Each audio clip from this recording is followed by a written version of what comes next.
चलते हैं भगवान श्री राम की पावन लीला का गायन और श्रवण करते हैं, जो कलिमल का नाश करने में समर्थ है, आराध्य देव के चरणों में अद्भुत प्रेम प्रकाशित करने में समर्थ है।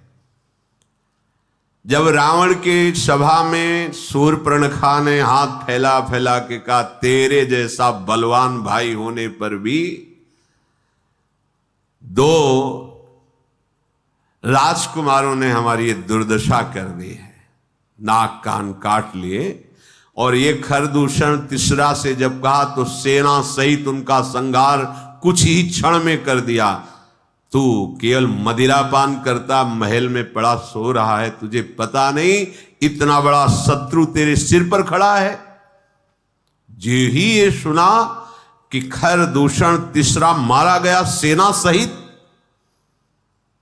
उसने विचार किया कि त्रिभुवन में कोई ऐसा नहीं जो मुझसे भयभीत ना होता हो। सुरनर असुर नाग खग माही, मोरे अनुचर कहां को नहीं, कौन मेरा सेवक नहीं है। पर खरदूषण मोहिशम बलवंता, मार सके को बिनु भगवंता। बिना भगवान के खरदूषण तीसरा को मार कैसे डाला।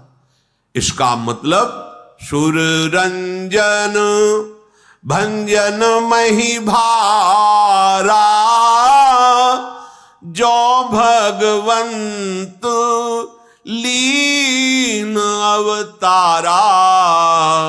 तो मैं जाई बैरुहठी करऊं, प्रभु सर प्राण तजे भव तरऊं। यदि भक्तों को आनंद प्रदान करने वाले भगवान पृथ्वी का भार हरण करने के लिए प्रकट हुए हैं, तो मैं जाकर उनसे हठ पूर्वक बैर करूंगा और प्रभु के पवित्र बाणों से प्राण त्याग कर उनके परम धाम को जाऊंगा। क्योंकि मेरे से भजन तो होने वाला नहीं, क्योंकि मैं असुर स्वभाव का हूं। होई ही भजनु न तामस देहा, मन क्रम बचन मंत्र दृढ़ एहा। मैं ऐसा वैर ठानूंगा कि उनके चिंतन के सिवा मेरा और कोई चिंतन ही ना हो। मन से, कर्म से, वचन से वही चेष्टा करूंगा जिससे वो हमें मारें, और हमारा चिंतन केवल उन्हीं का हो। वैर भाव से आज से मैं दृढ़ उनका चिंतन करूंगा। और यदि वो भगवान नहीं है, कोई राजकुमार है, तो अभी उनकी स्त्री का अपहरण करूंगा और जबरदस्ती उनका वध करूंगा। ऐसा निश्चय किया रावण ने। शूर्पणखा से कहा, जा तो चिंता मत कर। रावण रथ पर आरूढ़ हुआ। ये रथ पुष्पक विमान है जो भगवान कुबेर जी को दिया गया था। धनाध्यक्ष जब हुए थे तो लंका उनकी राजधानी थी और पुष्पक विमान उनको सेवा में दिया गया था। ये सब छीन लिया रावण ने, बलात् जबरदस्ती से भगा दिया कुबेर जी को। बहुत बलशाली विमान पर आरूढ़ हुआ। इधर भगवान श्री राम लक्ष्मण जी से कहा कि जाओ वन से कुछ फूल देव आराधन के लिए और कुछ कंद और जड़ी बूटियां फल आदि ये संग्रह करके लाओ। लक्ष्मण जी जो आज्ञा, ऐसा करके गए। इधर भगवान जानकी जी से बोले, अब कुछ दिव्य लीला करने का विचार हो रहा है। मैं जिसलिए अवतरित हुआ हूं, अब वो कार्य प्रारंभ कर रहा हूं। विशाल ऋषि का भक्षण करने वाले इन राक्षसों का नाश, धर्म का नाश करने वाले, भक्तों को त्रास देने वाले इन राक्षसों का नाश प्रारंभ करूंगा। तो तुम एक लीला करो, तुम अग्नि में वास करो तब तक, क्योंकि आज से लीला प्रारंभ होगी निश्चरों के विनाश की विशेष। सुनहु प्रिया व्रत रुचिर सुशीला, मैं कछु करब ललित नर लीला। तुम पावक महु करहु निवासा, जो लगी करो निशाचर नाशा। सियाजू ने भगवान श्री राम के इशारे को समझा और तत्काल अग्नि में लीन हो गई। जब सियाजू अग्नि में लीन हो रही थी, उन्हीं से एक माया में प्रतिबिंब सियाजू का भगवान श्री राम जी के समीप विराजमान हुआ। जब ही राम सब कहा बखानी, प्रभु पद धरि ही अनल समानी। निज प्रतिबिंब राखि तह सीता, तैसे शील रूप सुविनीता। वैसे ही बिल्कुल जैसे सियाजू, ऐसे ही माया में सियाजू बनकर राम जी के समीप, और जो दिव्य सियाजू है वो अग्नि में प्रभु का चिंतन करते हुए लीन हो गई। लक्ष्मण जी को भेजा था कंदमूल फल जड़ी बूटियां पुष्प आदि लाने के लिए। ये चरित्र कुछ लक्ष्मण जी को पता नहीं था। लक्ष्मण हूं यह मरम न जाना, जो कछु चरित्र रचा भगवाना। अब रावण विचार किया कि कैसे अपहरण करूं उनकी स्त्री का। मारीच के पास गया।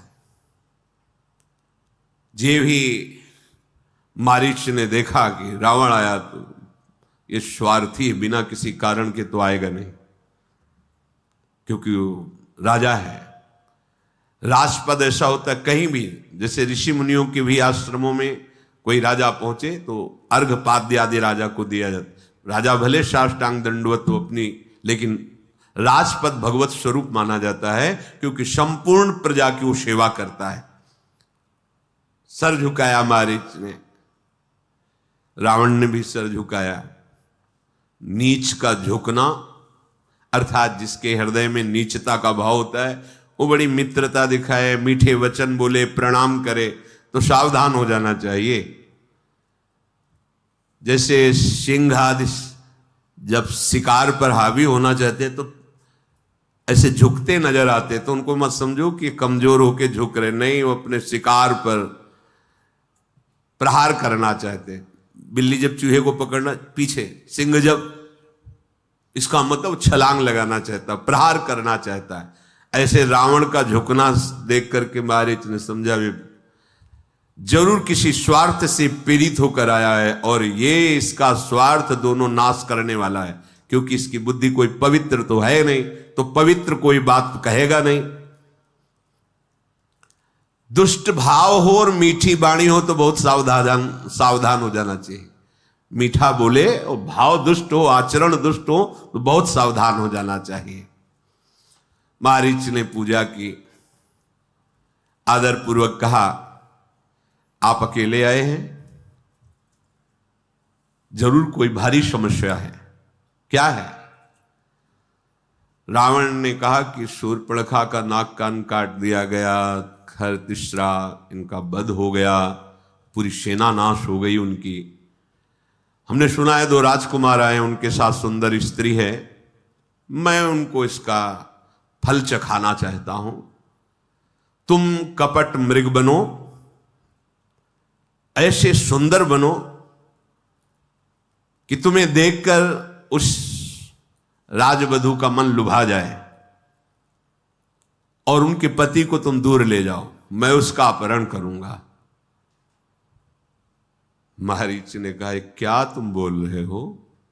जो आए हैं मुझे पता है वही आए जिनसे पहले मिल चुके हैं। विश्वामित्र जी की यज्ञ रक्षा करने के लिए गए थे, जब मैं यज्ञ विध्वंस करने गया तो बिना फण का बार मारा था, 100 योजन दूर गिरा था। आज तक हमारी वो भृंगी कीट की तरह स्थिति है, मैं भूल नहीं पा रहा उनका सारंग धनुष पर बाण संधान करना और 400 कोस दूर गिरना, 100 योजन 400 कोस। अरे वो ईश्वरों के भी ईश्वर हैं, तुम उनको छल कपट से ठगना चाहते हो? बिल्कुल बिल्कुल नहीं, ऐसा नहीं हो सकता। रावण ने कहा, तुम जान रहे हो? जवाब किसको दे रहे हो?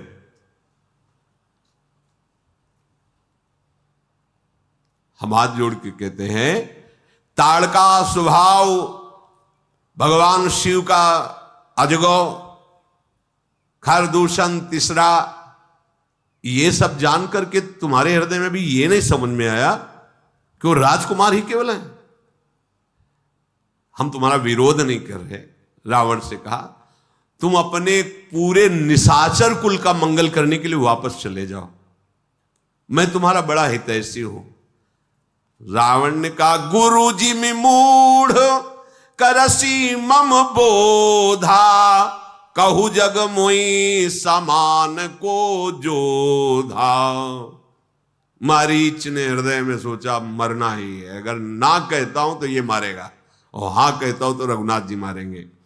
तब मारीच हृदय अनुमाना, न वही विरोधे नहीं कल्याणा। इन 9 से तत्काल विरोध नहीं करना चाहिए। कोई शस्त्र लिए खड़ा हो तो बहुत बच के निकलो, ऐसे कठोर शब्द मत बोलो क्योंकि उसके हाथ में शस्त्र है। अगर वो बुद्धि ठीक ना रही तो प्रहार कर देगा। शस्त्री, मर्मी, प्रभु, सठ, धनी, वैद्य, बंदी, कवि, भानस, गुनी। अगर कोई शस्त्रधारी है तो बहुत होश से बात करो, और तुम्हारा जो सब भेद जानने वाला है उससे होश से बात करो, और जो तुम्हारा स्वामी है उससे होश से बात करो, और जो एकदम मूर्ख है उससे होश से बात करो, जो धन आदि विविध संपत्तियों से संपन्न है उससे होश से बात करो, और जो तुम्हारा डॉक्टर है उससे होश से बात करो। ऐसे शब्द मत बोल देना कि उसका बुद्धि का शासन ही खत्म हो जाए। डॉक्टर ही है। और जो तुम्हारा यश गान करने वाले हैं, क्योंकि सामने राजा रावण है, जिससे भाट आदि, इनसे होश से बात करो। अगर ये यश की जगह तुम्हारी बुराइयां शुरू की है तो, और जो रसोईया है इनसे होश से बात करो। कह रहे विचार किया मारीच ने कि 9 से बहुत सावधानी से बात। शस्त्री, मर्मी, प्रभु, सठ, धनी, वैद्य, बंदी, कवि, भानस, गुनी। उभय भांति देखा निज मरना, तब ताके सी रघुनायक सरना। ये दोनों तरह मरना है।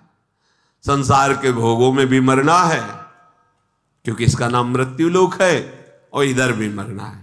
तो जब मरना ही है तो प्रभु के होके मरे कि अब बार बार मरना ना पड़े। जब मारीच ने देखा कि ये तो चंद्रहास निकाल के अगर ना बोला तो अभी गर्दन काट देगा, और हां बोला तो रघुनाथ जी का अमोघ बाण मेरी छाती को चीरेगा, यही ठीक रहेगा। रघुनाथ जी के हाथों से मरो, इस पापी के हाथ से क्यों मरो। उतरु देत मोहि बधब अभागे, कस न मरो रघुपति सर लागे। मरना तो है ही, अच्छा होगा प्रभु के हाथ से मरूं। जिस समय मैं मृग बन के भागूंगा और प्रभु मेरे पीछे भागेंगे, मैं मुड़ मुड़ के उनको देखूंगा, उनको देखते हुए मेरे प्राण जाएंगे। इससे बड़ा लाभ क्या हो सकता है।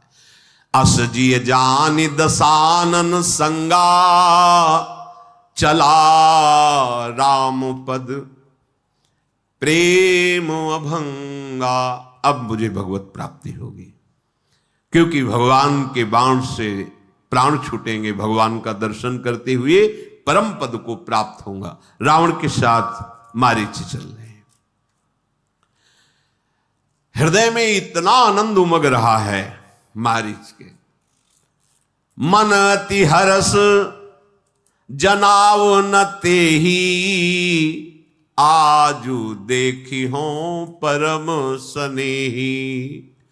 निज परम प्रीतम देखि लोचन, सुफल करि सुख पाई हो। श्री सहित अनुज समेत कृपा, निकेत पद मन लाई हो। निर्वाण दायक क्रोध जाकर, भगति अवशही बस करी। निज पानि सर संधान सो मोहि बधी सुख सागर हरि। आज मेरा सौभाग्य उदय हो गया। आज मैं भगवान के हाथ से मारा जाऊंगा, ये मेरा परम सौभाग्य हो। अपने आनंद को छुपाए हुए रावण ये नहीं जान पा रहा। मन ही मन मारीच आनंद मगन हो रहा है। आज परम प्रीतम प्रभु को नेत्र भर कर देखूंगा और उनके हाथ से अपने प्राणों को समर्पित करके परम पद को प्राप्त होऊंगा। आज सिया जो शहीद, लखन जो शहीद, श्री राम का दर्शन होगा, जिनका क्रोध भी परम पद प्रदान करने वाला है, जिनकी भक्ति अजित भगवान को जीत लेती है। परम स्वतंत्र न सिर पर कोई, ऐसे भगवान कहते हैं अहम भक्त पराधीनो असुतंत्र द्विज। निर्वाण दायक क्रोध जाकर भगति अवश्य बस करी, निज पान सर संधान सो मुई बधी सुख सागर हरि। आहा, आज मेरा सौभाग्योदय हुआ। ऐसे भगवान के हाथों से छूटे हुए बाण से मेरे प्राण निकलेंगे। मैं बार बार देखूंगा। मम पाछे धर धावत धरे सरासन बान, फिरी फिरी प्रभुई बिलो की हो धन्य नमो शम आन। आज मैं धन्य हो गया जब मैं मृग शरीर रखकर भागूंगा और पीछे भगवान बाण संधान की हुई मेरे पीछे भागे। मैं मुड़ मुड़ कर उनके उस अनुपम रूप का दर्शन करूंगा। अब रावण जहां भगवान की पर्णकुटी थी वहां समीप पहुंचा। ऐसा सुंदर मृग बना जो सृष्टि में ही नहीं था। स्वर्णिम दिव्य कांति, बड़ा ही विचित्र, मणियों की आभा प्रकट हो रही। स्वर्णिम मृग अति विचित्र, कछु बरन न जाई, कनक देह मणि रचित बनाई। और जीवित कोई खिलौना थोड़ी कि ऐसे स्वर्ण का मृग और मणियों से चलता फिरता मृग। शियाजू ने देखा इतना सुंदर हिरन तो हमने देखा ही नहीं। बड़ी कांति प्रकट हो रही है, मन को हरने वाली है। काहे रघुनाथ जी, देखो देखो ये कितना सुंदर मृग है। अगर इसकी सुंदर छाल हो, आए हुए मुनियों को उसमें विराजमान करेंगे, बहुत सुंदर मृगशाला बनेगी। प्रभु ये मृग जो है इसका वध होना चाहिए और इसकी मृगशाला बनाई जाए। हे सत्य प्रतिज्ञ प्रभु, इसको मारकर इसकी मृगशाला बहुत सुंदर रहेगी। भगवान मुस्कुरा दिए कि तुम जान नहीं रही हो ये कौन मृग बना हुआ है। ये रावण की चाल है, ये तो मारीच है। पर पहले ही सीता जी से कहा था कि अब हम कुछ लीला करना चाहते, तुम अग्नि में विराजमान हो, तो मायामयी प्रतिबिंब स्वरूप सिया जो ये हैं, जो प्रभु की प्रिया जो हैं वो तो अग्नि में विराजमान है। संत भक्त और देवताओं का कार्य करने के लिए प्रभु आनंदित हो उठे और कहा, हे प्रिया जैसी तुम्हारी इच्छा। आज तक कभी सियाजू ने आज्ञा नहीं करी, कभी आज्ञा नहीं करी, प्रभु को कभी नहीं कहा, कभी नहीं। आज कह रहे इसे मार के लाओ और इसका मृगशाला बनाई जाएगी जो बहुत काम आएगी। इतने प्रभु इसलिए प्रभु मुस्कुरा दिए क्योंकि अब लीला ही करनी है। मृग बिलो की कटि परिकर बांधा, करतल चाप रुचिर सर सांधा। जटाएं संभाली, पीतांबर बांधा और प्रभु ने प्रत्यंचा चढ़ाई, धनुष पर बाण संधान किया और लक्ष्मण जी से कहा कि ये राक्षसों की बाहुल्यता है, यहां बहुत सावधान रहना, किसी भी स्थिति में सीता जी को अकेले मत छोड़ना, बुद्धि और विवेक से समयोचित सीता की रक्षा करना। जे ही प्रभु मृग के पीछे चले, आनंद में उछलता हुआ, छलांग मारता हुआ आगे बढ़ रहा है। प्रभु धनुष चढ़ाकर उसके पीछे दौड़ रहे हैं। वेद जिनको नेति नेति कहते हैं, भगवान शिव जी जिनको ध्यान में अनुभव करते हैं, जो मन वाणी के नितांत परे हैं, वो भगवान माया मृग के पीछे दौड़ रहे हैं। कभी दूर हो जाता है, कभी नजदीक हो जाता है, कभी दाएं कभी बाएं, ऐसे प्रकट हो रहा है और बार बार प्रभु को देख रहा है, निहाल हो रहा है। इस प्रकार प्रगटत दूरत करत छल भूरी, यही विधि प्रभुई गयो ले दूरी। तब तक राम कठिन सर मारा, धरनी पर्यो करी घोर पुकारा। लक्ष्मण कर प्रथम ही ले नामा, पाछे सुमिरस मन महु रामा। भगवान को परेशान कर रहा था, कभी दाएं कभी बाएं, कभी दूर कभी नजदीक। भगवान ने जीव ही बाण भगवान का लगा तो जोर से, जैसी राम जी की आवाज वैसी आवाज में लक्ष्मण, हा लक्ष्मण, और फिर राम राम अंदर धीरे धीरे बोल के शरीर। जब बाण लगा तो अब मृग रूप नहीं, अपने मारीच रूप में प्राण तजत प्रगटती निज देहा, सुमिरे श्री राम समेत स्नेहा। प्रभु नजदीक गए तो आंखों में आनंद अश्रु हैं। भगवान को जिस प्रेम से देख रहा है, भगवान देख रहे। अंतर प्रेम तासु पहचाना, मुनि दुर्लभ गति दीन सुजाना। सुजान भगवान ने मारीच को वो महान गति प्रदान करी जो मुनि दुर्लभ, बड़े बड़े ऋषियों के लिए दुर्लभ है। विपुल सुमन सुर बरसही गावहि प्रभु गुण गाथ, निज पद दीन असुर कहूं, दीन बंधु रघुनाथ। इतने कृपालु हैं, ऐसे असुर स्वभाव वाले को परम पद दे दिया। आप चिंता क्यों करते हैं? आप जिनके शरणागत हैं, कृपा के समुद्र हैं। ये कोई लिखी पढ़ी केवल बातें नहीं हैं, मतलब कैसे तुम्हें बताएं? तुम इनके हो जाओ। ये अब भी चल रही लीला, अभी वर्तमान, ये नित्य चिदानंदमयी लीला है, कोई मायामयी लीला नहीं है। किसी न किसी ब्रह्मांड में भगवान का अवतार हो रहा है, किसी न किसी ब्रह्मांड में दिव्य लीलाएं, अनंत ब्रह्मांडों में निरंतर लीला, हरि अनंत, हरि कथा अनंता, नित्य लीला। आप अनित्य का त्याग करो, शरीर, भूख, नाना प्रकार की ममता, आसक्ति। अभी देखो, अभी ये ऐसा नहीं होता है कि भगवान ऐसे हर समय परमानंद प्रदान करते हुए अपने भक्त के हृदय में खेलते रहते हैं, आंख खुली हो या आंख बंद हो। ये चरित्र सुनकर के तुम्हें विश्वास होना चाहिए कि ऐसे निशाचर प्रवृत्ति वालों को मुनि दुर्लभ परम पद दे रहे हैं। अगर अपने लोग शरणागत हैं, भगवान के आश्रित हैं, तो ये दीन बंधु कृपाल नाथों के अनाथ क्या अपने ऊपर कृपा नहीं करेंगे? क्या हम ऐसे ही भटकते रहेंगे? हमें अपनी तरफ ज्यादा ध्यान नहीं देना, क्योंकि ध्यान देने योग्य ही नहीं है। ध्यान देने योग्य प्रियालाल हैं, इनकी तरफ ध्यान दो, इनका स्वभाव, इनकी महिमा, इनका करुणा स्वरूप, तभी हम उत्साहित होकर इस मार्ग में चल पाएंगे। दुष्ट मारीच को प्रभु ने परम पद प्रदान किया।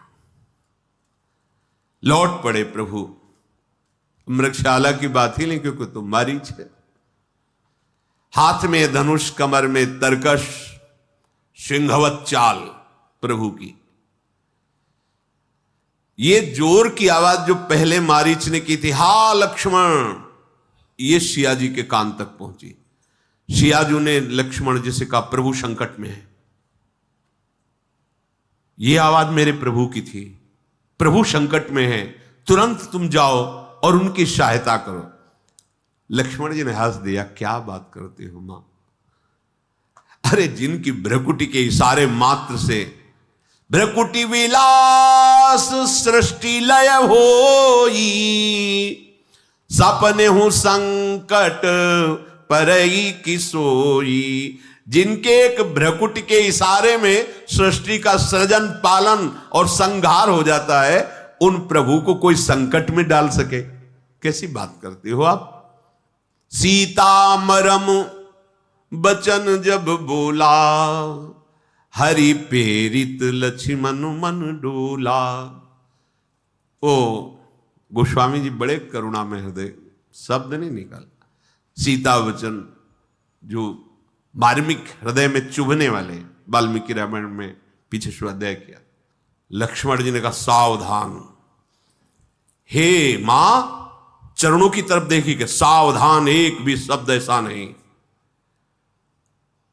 ठीक है, इसका मतलब है रघुवीर कुछ करना चाहते हैं। आपके मुख से ऐसे वचन कैसे निकल गए?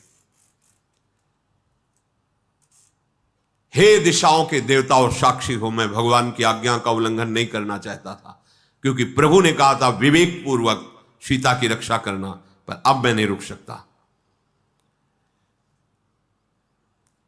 लक्ष्मण जी हृदय से व्यथित हो गए। कभी भरनेत्र सिया जी की तरफ नहीं देखा, कभी नहीं, चरणों के सिवा कभी नहीं। ये तो लीला होनी है, इसलिए ऐसे सीता जी ने कटु वचन, वाल्मीकि रामायण में स्पष्ट लिखा हुआ है। सन्यासी के वेश में रावण पधारा, जो ही देखा लक्ष्मण जी गए, श्री रावण पधारा। जिसके डर से देवता दैत्य सब भयभीत होता हुआ आ रहा है, कांप रहा है, क्योंकि ये मार्ग ऐसा है। कुपंथ मार्ग में पैर रखोगे तो चाहे जितने बलवान विद्वान जो भी हो, भय तुम्हारे अंदर समा जाएगा, सोच तुम्हारी तुम्ही को खा जाएगी। इतना तुम्हारे अंदर डर, इतना गंदा चिंतन, ऐसी तुम्हारे अंदर मानसिकता बन जाएगी कि तुम खुद अपने आप में हर समय जलोगे यदि अत्याचार करोगे, गंदे आचरण करोगे। देखो बड़ा विद्वान है, बलवान है, जाके डर सुर असुर डराही, निशिन नींद दिन अन्न न खाही, सो दसशील स्वान की नाई, इत उत चितई चला भड़ियाई। भयभीत होता हो, जैसे कुत्ता किसी के सामान को लेने जा रहा हो खाने की, तो कैसे हो, डरता, ऐसे डरता हुआ। इमि कुपंथ पग देत खगेशा, राहई न तेज तन बुद्धि बल लेशा। जो पराई माता बहनों की तरफ काम भाव से दृष्टि रखकर ऐसे आचरण करता है, ना शरीर में बल रह जाता है, ना तेज रह जाता है, ना बुद्धि, ना किसी तरह का वैभव। अभी दिखाई दे रहा है, देखते रहो, सर्वनाश हो जाएगा। ये बहुत बड़ा कुमार्ग है। इम कुपंथ पग देत, ये मनोरंजन नहीं है। इम कुपंथ पग देत खगेशा, रह न तेज तन बुद्धि बल लेशा। इतनी भी बुद्धि नहीं रह जाएगी। रावण आकर के भिक्षाम देहि, अतिथि धर्म, सामने देखा कि एक जति खड़ा हुआ है, बड़ी कथाएं सुनाने लगा, राजनीति की, भय की, आकर्षण की। सीता जी ने कहा तुम वेश तो यति का रखे हो, पर वचनों से तुम्हारी दुष्टता झलक रही। ये कैसे तुम दुष्ट वचन बोल रहे हो? वेश के अनुकूल तो वचन नहीं है। कहा सीता सुनु जति गुसाई, बोलो वचन दुष्ट की नाई। तुम्हारे वचन तुम्हारे वेश के अनुकूल नहीं है। इसका मतलब तुमने वेश केवल नाटक में धारण किया है, तुम वास्तविक सन्यासी नहीं हो सकते, क्योंकि ऐसे वचन नहीं होते विरक्तों के। तब रावण ने अपना असली रूप दिखाया, रावण रूप में, और बताया मैं लंकाधिपति रावण। सीता जी भयभीत हो गई, लंबी सांस खींचकर धैर्य धराओ। कहा है दुष्ट, तू अभी देख, रघुनाथ जी आते ही होंगे, तुझे इस छल कपट का दंड भी मैं दिलाती हूं। राक्षस राज, तू मेरी चाह कर रहा है, इसका मतलब काल तेरा नाश करना चाहता है। रावण ने सीता जी की तरफ देखा। बहुत मंगलमयी बात गोस्वामी जी ने लिखी। सुनत बचन 10 शीस रिसाना, सीता चरण बंदी सुख माना। अपने कल्याण के लिए आपका अपहरण करूंगा, प्रणाम की। ये भगवान का पार्षद है। लीला के लिए आदेश तो सरकार का हुआ है कि मैं बैर करूं, पर आपको अब कष्ट सहना पड़ेगा। सीता जी के चरणों की तरफ देखा और मानसिक प्रणाम किया और क्रोध करता हुआ सीता जी का अपहरण कर लिया। रथ पर बैठाला, आकाश मार्ग से चला। इतना भयभीत हो रहा है कि उसको दिशाओं का ज्ञान नहीं, किधर जाना, किधर है लंका। भयभीत हो गया है, किधर जाना है, कुछ सुधि नहीं रह गई। सीता जी जोर से, हा रघुनाथ, हा राम, कौन सा ऐसा अपराध किया जो आपसे दूर में, आपसे विमुख होकर जा रहे हूं। हा जग एक वीर रघुराया, के ही अपराध विसार हुदाया।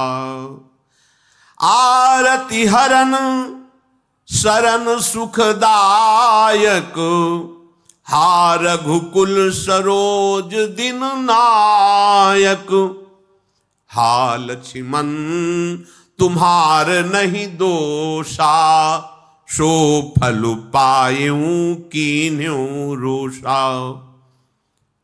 हे रघुनाथ जी, मेरे से क्या अपराध बन गया जो मुझे ऐसा दंड मिल रहा है कि रावण अपहरण करके ले जा रहा है और आप दया भी नहीं कर रहे। हे दुखों का हरण करने वाले, हे शरणागत भक्तों को सुख देने वाले, हे रघुकुल रूपी कमल के सूर्य। हा लक्ष्मण तुम्हारा कोई दोष नहीं, मैंने जो बोला उसका मुझे दंड मिल गया। सिया जी कह रहे, सो फल पायो कीन्ह्यों रोषा। मैंने जो क्रोध में भरकर जो तुम्हें कटु वचन बोले, उनका फल मुझे तत्काल मिल गया है। जानकी जैसे विलाप कर रहे हैं, प्रभु तो बहुत कृपा समुद्र हैं पर दूर हैं, अब मुझे कैसे बचा सकते हैं। ऐसे जानकी जी, कौन मेरी विपत्ति को प्रभु को सुनाएगा। विपत्ति मोरी को प्रभु ही सुनावा, पुरोडास चह रासब खावा। सीता के विलाप सुनि भारी, भय चराचर जीव दुखारी। गीधराज सुनी आरत बानी, रघुकुल तिलक नारी पहचानी।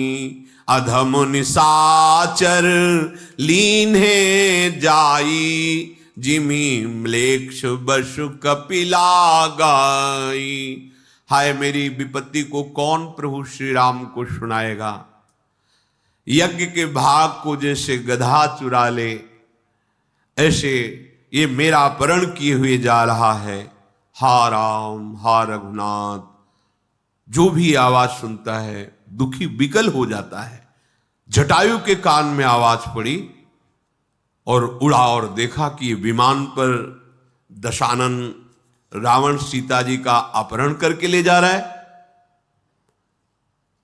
जटायु ने कहा, हे पुत्री, बिल्कुल दुख मत मानो, मैं आ गया हूं, तुम्हारी रक्षा करूंगा। सीते पुत्री करसी जनित्रासा, करिहो जातु धान करनाशा।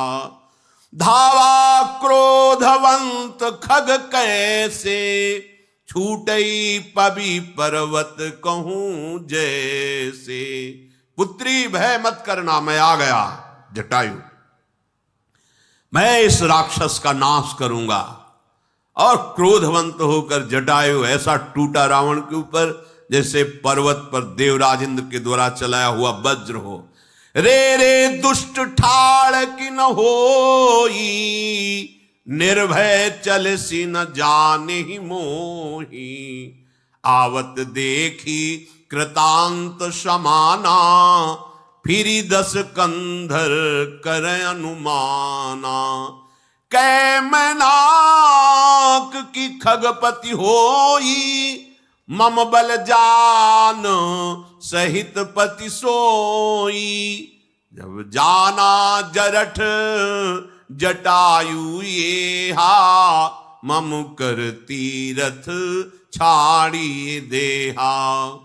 जटायु ने ललकार कर कहा, अरे दुष्ट खड़ा रहे, तू निडर होकर शियाजू का अपहरण करके लिए जा रहा है, तू मेरे को जानता नहीं। जैसे साक्षात यमराज टूट पड़ा हो, ऐसे जटायु टूट पड़ा रावण के ऊपर। रावण ने विचार किया, ये कौन हो सकता है जो मेरे बल को नहीं जानता? क्या मैनाक पर्वत है या पक्षीराज गरुड़ जी स्वयं आक्रमण कर रहे हैं? अरे वो तो जानते हैं गरुड़ जी, और भगवान विष्णु भी जानते हैं, फिर ये कौन है जिसको मेरे बल का भय नहीं? अरे ये तो बूढ़ा जटायु है। जब नजदीक आया, अच्छा तो मेरे हाथों से ये मरना चाहता, मेरे हाथ रूपी तीर्थ में ये प्राण छोड़ना चाहता है।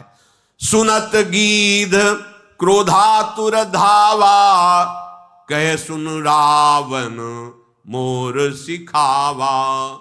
तजी जान की कुशल ग्रह जाहू, नाही त अस होई बहु बाहू। रावण के ऊपर क्रोध करके जटायु दौड़ा और कहा, रावण मेरी बात सुन ले, जानकी जी को छोड़ दे और अपने घर कुशल से चला जा, नहीं तो अभी हे बहुत भुजाओं वाले तेरा ऐसा होगा। राम रोष पावक अति घोरा, होई ही सकल सलभ कुल तोरा। श्री राम जी की क्रोध भरी आग में तेरा पूरा वंश पतिगाज की तरह भस्म हो जाएगा। मान ले मेरी बात, सियाजू को छोड़ दे और वापस चला जा। रावण कुछ नहीं बोला।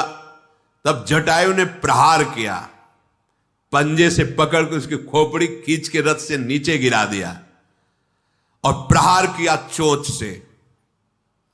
रावण का शरीर विदीर्ण कर दिया पंजे और चोंचों की मार से, उसको मूर्छा आ गई। फिर जब मूर्छा दूर हुई, चंद्रहास अमोघ तलवार है उसकी, तब सक्रोध निश्चर खिसियाना, काढ़े सी परम कराल कृपाना। काटे सी पंख परा खग धरनी, सुमिरी राम करी अद्भुत करनी। चंद्रहास से उसने जटायु जी के पंख काट दिए। अब तो भगवान श्री राम का, उनके गुणों का चिंतन करते हुए गिर पड़ा जटायु। सीता जी को पुनः विमान पर चढ़ाकर बड़ी उतावली के साथ भागा। सीता जी आकाश में विमान पर बैठी हुई विलाप कर रही हैं। आगे देखा कि कुछ बानर विराजमान हैं पर्वत के ऊपर, तो भगवान का नाम लेकर के कुछ चिन्ह डाल रहे हैं। गिरि पर बैठे कपिन निहारी, कही हरि नामो दीन पट डारी। हाराम हाराम ऐसे करके कुछ वस्त्र डाल दिया। उन बानरों ने उस वस्त्र को उठाया और वो सुना। वो सीता जी को ले गया, बहुत प्रकार से समझाया, भय दिखाया। जब हार गया तो अशोक वृक्ष के नीचे उनका वास दिया और सहस्त्रों राक्षसियों का पहरा लगा दिया। ब्रह्मा जी का शाप था इससे। कुबेर की पुत्र वधू के साथ इसने जब गंदा आचरण किया तो भगवान कुबेर ने ब्रह्मा जी से शिकायत की कि अभी तो इसने लंका छीनी थी, पुष्पक विमान छीना, फिर हमारी पुत्र वधू के साथ ऐसा आचरण किया। तो ब्रह्मा जी ने शाप दे दिया था, अगर तुम किसी भी पराई स्त्री को उसकी अस्वीकृति होने पर काम भाव से ऐसा, उसी समय तुम्हारे सर के सैकड़ों टुकड़े हो जाएंगे। इस बात से डरता, मना रहा था। सियाजू अशोक वाटिका में विराजमान है और भगवान जैसे बाण धनुष लेकर मृग के पीछे चले थे, उसी रूप का चिंतन कर रहे हैं। नाम जप के राम राम राम ऐसे नाम रट रहे हैं। श्री रघुनाथ जी ने जब देखा सामने लक्ष्मण जी आ रहे हैं, तत्काल कहा तुमने आज्ञा उल्लंघन कैसे कर दिया, सिया जी को अकेले छोड़कर कैसे चले आए, मेरी आज्ञा का उल्लंघन क्यों, आज तक नहीं किया, ऐसा क्यों। जानते हो राक्षस बड़े मायावी होते हैं। अब मुझे लग रहा बड़ा मंगल हो गया, सीता जी आश्रम में नहीं है। लक्ष्मण जी ने भगवान के चरणों को पकड़कर कहा, नाथ मैं कुछ कह नहीं सकता, मैं आपकी आज्ञा का उल्लंघन क्यों किया मैं कह नहीं सकता, बस इसमें मेरा दोष नहीं है, मैं इतनी ही प्रार्थना। एक बार भी सिया जी के प्रति ये भाव नहीं कि उन्होंने ऐसा कटु वचन कहा, नहीं, चरण पकड़ के कहा प्रभु आपकी आज्ञा उल्लंघन क्यों हुई मैं ये कह नहीं सकता, बस ये जरूर कह रहा हूं इसमें मेरा कोई दोष नहीं है। लक्ष्मण सहित प्रभु श्री राम वहां गए तो देखा जानकी जी ही नहीं। अब तो प्रभु का हृदय विकल हो गया। हा गुण खानी जानकी सीता, रूपशील व्रत नेम पुनीता, लक्ष्मण समुझाए बहु भांति, पूछत चले लता तरुपाती। हे खग मृग हे मधुकर श्रेणी, तुम देखी सीता मृग नैनी, खंजन सुक कपोत मृग मीना, मधुप निकर को किला प्रवीणा। भगवान जानकी जी के प्रेम में विकल हो गए। हा गुणों की खान जानकी, हा रूपशील और व्रत नियमों का पालन करने वाली सीते। लक्ष्मण जी बहुत प्रकार समझा रहे हैं। राम जी लता पता से पूछ रहे हैं, हे पक्षियों, हे पशुओं, हे भौरों की पंक्तियों, तुमने हमारी मृगनयनी सीता जी को देखा है क्या? ए खंजन पक्षी, ए शुक, कबूतर, हिरन, मछली, प्रवीण कोयल, तुमने देखा है सीता जी किधर गई? कुंदकली, अनार, कमल, शरद का चंद्रमा, वरुण का पास, कामदेव का धनुष, हंस, गज, सिंह, ये सब अपनी प्रशंसा सुन रहे हैं। बेल, तुम हर्षित हो रहे हो, तुमने सिया जी को देखा है? बिल्कुल ठीक वैसी दशा जैसी गोपी जन के रही। जब भगवान रास में अंतर ध्यान हो जाते हैं तो सब लता पता से पूछती, जैसे हमारे प्रीतम कृष्ण को देखा, ऐसे ही भगवान श्री राम सियाजू के प्रेम में हमारी सियाजू को देखा। अच्छा, बेल, सुवर्ण बेल और कदली, तुम हर्षित हो रहे, इसका मतलब तुमने सियाजू को देखा है। ये प्रेम की दशा है। हे जानकी, तुम्हारे बिना देखो ना मेरे हृदय में कितना शोक हो रहा है, तुम कहां हो? हे जानकी कहां हो? ऐसे पूर्ण काम है भगवान, आनंद राशि है, अजन्मा है, अविनाशी है। ये प्रेम की व्यवस्था है। अगर भक्त भगवान के प्रेम में विकल है तो भगवान भी भक्त के प्रेम में विकल होते हैं। यदि भगवान के ध्यान में भक्त मस्त है तो भगवान भक्त के ध्यान में, अगर भगवान को भक्त अपना हृदय मानता है तो भगवान भक्त को अपना हृदय, साधु हृदयम मह्यम। गिद्धपति जटायु घायल होकर के भगवान का चरण चिन्ह का चिंतन कर रहा है कि जिनके श्री चरणों में वज्र, ध्वजा, कुलिश, अंकुश, जौ ये विराजमान, क्या मेरे प्राण निकलते निकलते मैं उन चरणों को देख पाऊंगा? जटायु ऐसा। कृपा सागर रघुवीर ने आगे परागीधपति देखा, सुमिरत राम चरण जिन रेखा। प्रभु दौड़ गए, जटायु जी को गोद में उठाया और अपने कर कमल ऐसे फेर, कर सरोज सिर पर सेऊ, कृपा सिंधु रघुबीर, निरखी राम छवि धाम, मुख विगत भई सब पीर। चिंतन कर रहे थे जटायु जी, क्या प्राण निकलते निकलते मुझे प्रभु श्री राम के दर्शन होंगे?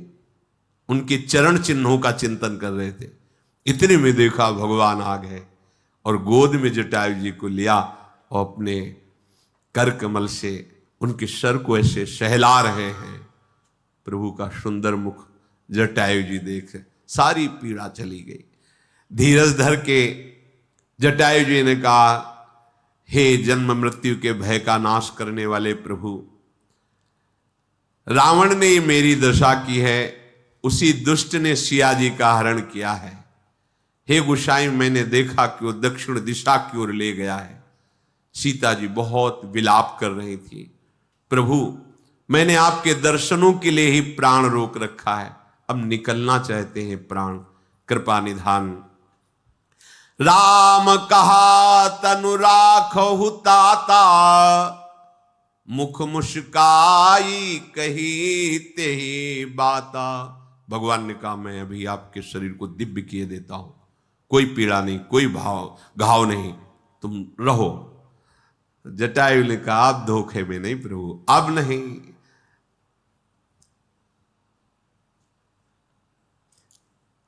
जाकर नाम मरत मुख आवा, अधमो मुकुति होई श्रुति गावा। यदि अंतिम समय आपका नाम मुख में आ जाए तो परम पद का अधिकारी हो जाता है। सुमम लोचन गोचर आगे, राखों देह नाथ के ही खागे। वो प्रभु मेरे नेत्रों के सामने, फिर मैं अब शरीर रखूं किस लिए, किस कार्य के लिए? शरीर धारण करने का यही एक फल है कि भगवद स्मृति में तन्मय होकर प्राण त्याग दे। जिनका नाम लेते हुए यदि प्राण छूट जाए तो भगवत धाम की प्राप्ति होती है। वो स्वयं भगवान मेरे नेत्रों के सामने, फिर मैं इस शरीर को किसके लिए रखूं, किस कार्य के लिए? अब कौन सा कार्य बकाया रह गया है? जल भरी नयन कहीं रघुराई, तात कर्म निज ते गति पाई। हे तात, ये परम पद मैं प्रदान नहीं कर रहा हूं, तुमने ऐसा कार्य किया है। दूसरों के हित के लिए यदि प्राण छूट जाए तो परम पद का अधिकारी होता है, दूसरों के हित के लिए। तात कर्म निजते गति पाई, ये दुर्लभ गति तुमने अपने ऐसे श्रेष्ठ कर्म से प्राप्त की है। जिनके मन में दूसरों का हित बसता है वो कोई भी ऊंचाई की गति प्राप्त कर सकते, कोई भी। पर दूसरों के हित की बात, दूसरों को रौंद करके, दूसरों को मिटाकर और अपने को सजाने वाली बात कभी त्रिभुवन में सफल नहीं हो सकती, त्रिकाल में सफल नहीं हो सकती। जाओ मेरे दिव्य धाम में दिव्य शरीर धारण करके विराजमान रहो, तुम पूर्ण काम हो चुके हो, जटायु से कहा। पर सीता हरण तात जन कहो पिता सन जाई, जो मैं राम तकुल सहित कही दशानन आई। आपसे मिलने के लिए मेरे पिताजी आएंगे, दशरथ जी। पिताजी को यह संकेत भी मत होने देना कि सीता का अपहरण हो गया है, रावण ने किया है। मैं राम हूं, ये दशानन अपने वंश सहित जाके बताएगा जाके कि सीता हरण का क्या दंड मिला है मुझे, तुम उनको संकेत भी मत करना। गीध देह तजी धरी हरि रूपा, भूषण बहुपट पीत अनूपा। श्याम गात विशाल भुज चारी, अस्तुति करत नयन भरी बारी। तत्काल गीध ने अपने गीध शरीर का त्याग किया, जटायु जी ने, और सुंदर श्याम कांत भगवान के दिव्य पार्षद रूप सामने ही, दिव्य पार्षद हरि रूप होकर के भगवान की स्तुति की। शेष चर्चा आगे। श्री राधा वल्लभ लाल की। चलते हैं भगवान श्री राम के पावन चरित्र का कथन श्रवण करके, कलिमल का नाश करके अपने आराध्य देव के चरणों में प्रीति प्राप्त करते हैं। प्रसंग चल रहा है भगवान की गोद में गिद्धराज जटायु जी, पंख काट दिए हैं रावण ने, बस प्राण निकलने वाले ही हैं। भगवान से आंखें मिला करके दर्शन कर रहे हैं। भगवान की गोद में जटायु जी भगवान के श्री मुख का दर्शन कर भगवान ने कहा कि तुम्हारे शरीर को मैं अभी स्वस्थ कर देता हूं, दीर्घायु कर देता हूं। उनका प्रभु अब नहीं, अब नहीं। अंतिम समय जिसका नाम स्मरण हो जाए वो परम पद को प्राप्त होता है। भगवान मुझे गोद में लिए हैं और मैं भैर नेत्र उनको देख रहा हूं, इससे बढ़िया अवसर प्राण त्यागने का अब नहीं मिलेगा। नाथ मुझे अब शरीर नहीं रखना। उसी समय प्राण निकले और श्याम गात विशाल भुजचारी, गीध देह तज धरि हरि रूपा, भूषण बहुपट पीत अनूपा, श्याम गात विशाल भुजचारी। जो भगवान के दिव्य पार्षदों का स्वरूप होता है हरि रूप, तत्काल गिद्धराज जटायु जी को वही हरि पार्षद रूप प्राप्त हुआ। भगवान की स्तुति की, भगवान ने अविरल भक्ति प्रदान की। अविरल भगति मांगी बर, गीध गयो हरिधाम,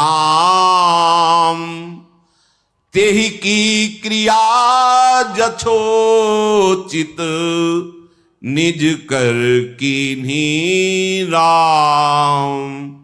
अंत्येष्टि क्रिया भगवान श्री राम गिद्धराज जटायु के शरीर की कर रहे, दाह संस्कार आदि। कितना हो भाग्य, कितना हो भाग्य। जिनका नाम स्मरण करना परम मंगल का मूल है, वो भगवान की गोद में प्राण त्याग रहे हैं और भगवान उनकी अंत्येष्टि क्रिया कर रहे। ये सौभाग्य महाराज दशरथ जी को भी प्राप्त नहीं हुआ। भगवान की गोद में प्राण त्यागना और भगवान के कर कमल से अंत्येष्टि संस्कार होना। ऐसे हमारे कृपालु प्रभु श्री हरि हैं, पर इनको कहते हैं दीन बंधु। ये दीनों के अहंकार रहित होकर जो इनके चरणों का आश्रय लिए उसे ही दीन कहते हैं। बिना किसी कारण के रीझ जाना इनका स्वभाव है। हम पे प्रभु रीझ गए, किसी गुण पे नहीं, किसी कारण से नहीं, अकारण अहेतु की। ओहो, कहां गीध अधम खग आमिष भोगी, और गति दीन ही जो जाचत जोगी। कहां पक्षियों में ये मांसाहारी गिद्ध, और कहां ये दुर्लभ पद जो बड़े बड़े योगी जन याचना करते रहते हैं। सुनहु उमा ते लोग अभागी, हरि तज होहि विषय अनुरागी। भगवान शंकर उमा जी से कहते, हे उमा, वो लोग बड़े अभागी हैं जो ऐसे भगवान से विमुख होकर विषय चिंतन, विषय वार्ता, विषय भोगों में अपने इस मानव जीवन को नष्ट कर देते हैं। भगवान श्री राम लखन फिर सिया जी को खोजते हुए आगे बढ़े। बहुत सघन वन है, लताएं वृक्षों में आलिंगित हैं, खग मृग पशु पंछी झुंड के झुंड वहां विचर रहे हैं। श्री राम जी उसी रास्ते से जा रहे थे, अचानक एक राक्षस आ गया जिसका नाम कबंध था। भगवान ने सारंग धनुष से छूटे हुए अमोघ बाण से उसे परम गति प्रदान की। जो ही उसके बाण हृदय में लगा, वो अपना असुर रूप त्याग करके दिव्य रूप धारण कर लिया और भगवान से कहा कि ये शापवश मुझे शरीर मिला था, मैंने दुर्वासा जी का उपहास किया। संतों का कभी उपहास नहीं करना चाहिए। हम उनकी चेष्टाएं देख करके नहीं समझ सकते हैं। जो वास्तविक भगवत मार्ग के पथिक हैं, कभी उनका उपहास नहीं करना चाहिए। ये बता रहा है कबंध कि मैंने दुर्वासा जी का उपहास किया, इसलिए मुझे ये असुर भाव प्राप्त हुआ। आज प्रभु के बाण स्पर्श से मेरे सारे पाप नष्ट हो गए। भगवान ने कहा, सुनो, जो ब्रह्म ऋषियों से द्रोह करता है वो मुझे कभी अच्छा नहीं लगता है।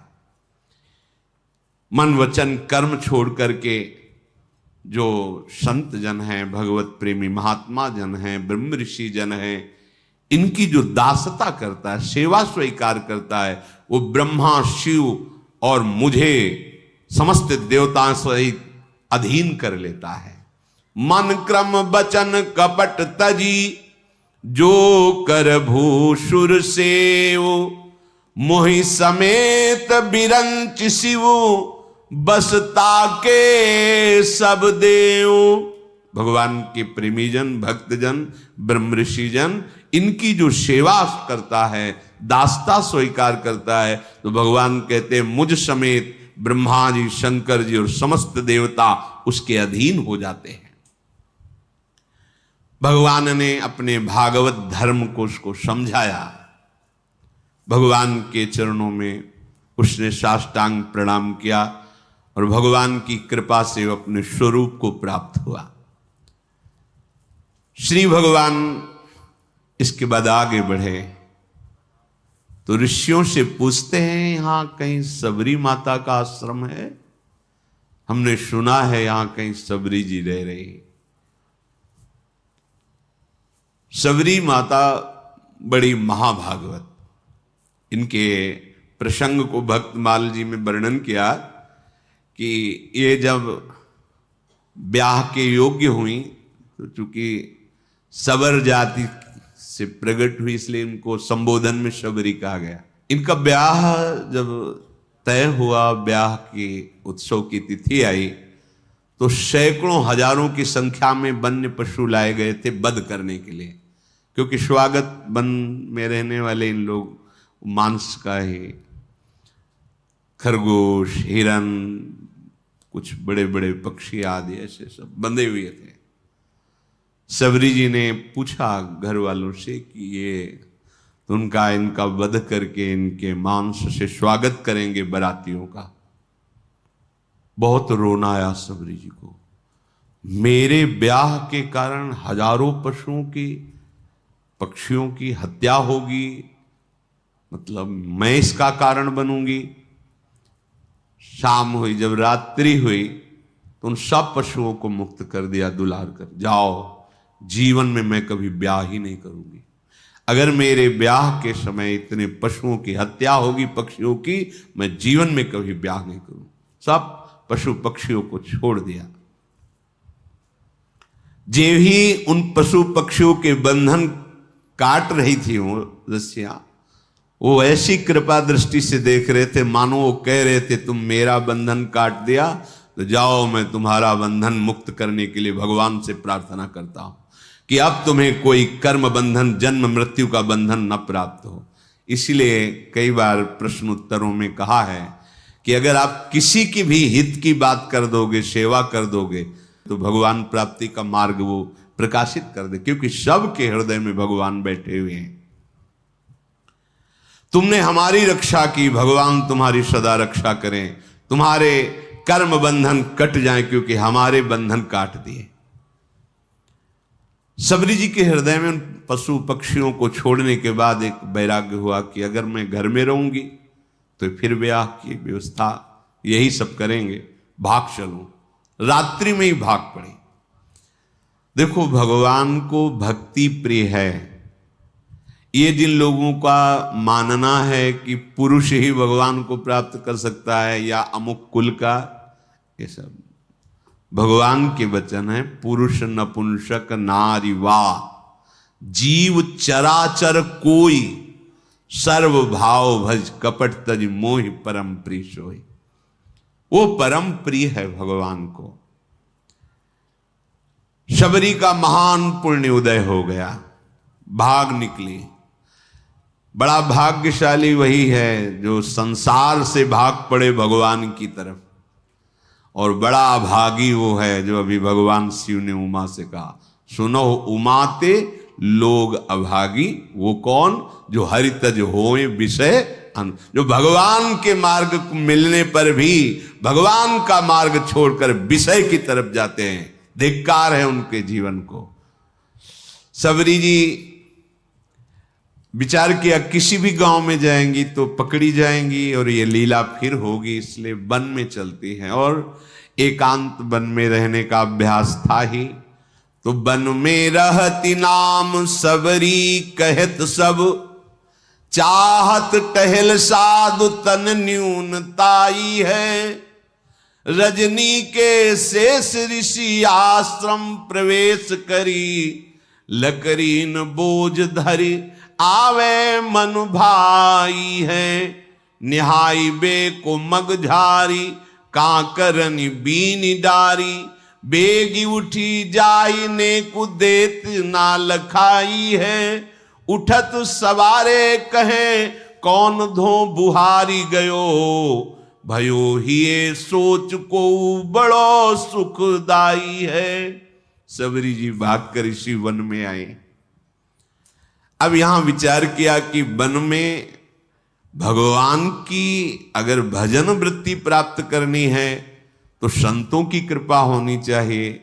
और एक तो स्त्री शरीर, फिर जंगली वास रहा है, सबर कुल में जन्म हुआ है। भला मुझ भीलनी को कौन स्वीकार करेगा? और बिना संत सेवा के भगवंत कृपा होती नहीं। तो छुप के संत सेवा करें, ये महामहिम बात। वो हृदय में दैन्यता थी कि मैं अधम शरीर है, कोई संत सेवा स्वीकार करेगा नहीं, और सेवा किए बिना भगवत कृपा मिलती नहीं है। इसलिए वो रात के आखिरी पहर में उठते और देखा कि सेवा के लिए जब ऋषि हवन करते हैं तो उनको लकड़ियों की आवश्यकता होती है। रसोई अमनिया करते हैं तो लकड़ियों की। तो दिन में लकड़ियां चुपचाप जंगल से बिनती और रात में छोटे छोटे गट्ठर करके ऋषियों के आश्रम में रख आती।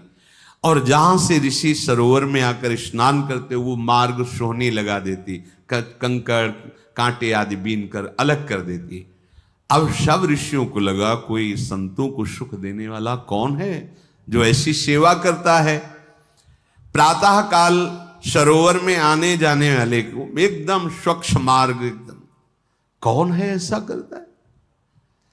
सब ऋषि प्रातः काल जब स्नान करने जाते तो सोचते, पर वो तो रात्रि में सेवा करके चली जाती एकांत में। ये कौन ऐसा है जो बड़ा भारी सुख प्रदान कर रहा है। देखो भगवान की कृपा से सेवा में रुचि होती है, सेवा से भगवान अधीन हो जाते हैं। जिनको ये भ्रम है कि सेवा से समय बर्बाद होता है, वो आगे चल के देख लेना। जब आपका भजन परिपक्व होगा तो सेवा में रुचि जागृत हो जाएगी। अगर सेवा में रुचि जागृत नहीं हुई तो भजन अधूरा है, भजन में अभी त्रुटि है। जब आपका जीवन सेवामय हो जाए, जो भी सामने आवे भगवत भाव से सेवा, ये शरीर किस काम में आएगा? किसी काम में।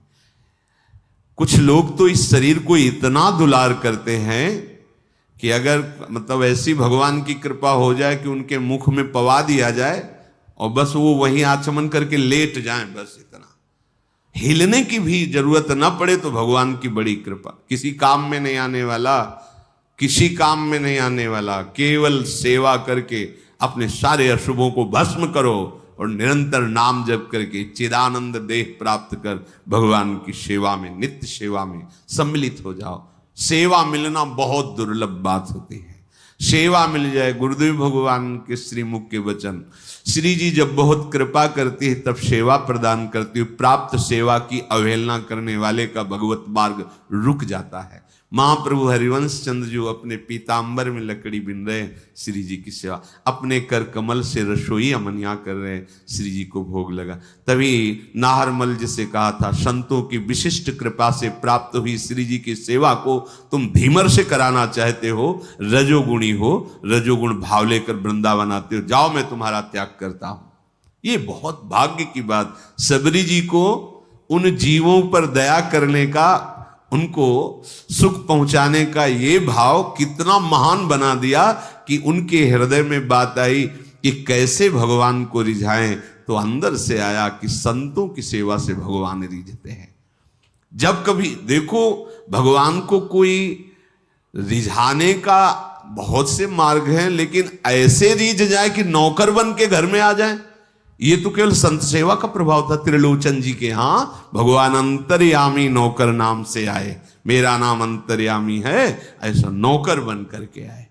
जगह जगह संत, अगर हमारे हृदय में एक बात बैठ जाए कि भगवान रीझ जाते हैं, तो सामने वास्तविक वो कुछ भी हमसे मतलब नहीं, उसके हृदय में तो भगवान है ना।